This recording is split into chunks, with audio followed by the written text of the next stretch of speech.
Declamation Contest Champion, Senator Joel Villanueva. Mr. President, hindi pangalan ng kalye ang pinapalitan. Kaluluwa ng bayan natin ang pinapalitan. Hindi basta-basta pinakikialaman. Bakit kaluluwa ng bayan to? Yung mga nagdarahop, yung mga naghihikahos,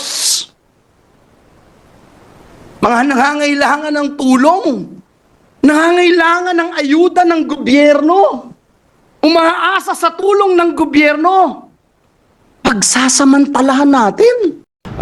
Kolektor din ng relo. Meron siyang IWC na nagkakahalagang 709,000.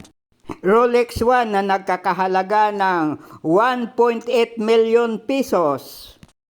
Audemars Piguet na nagkakahalaga ng 2.3 million pesos.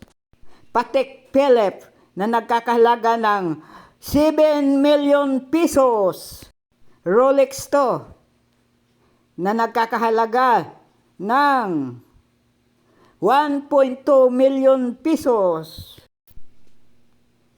Isa pang Rolex 3. Ang halaga ay 1.8 million pesos.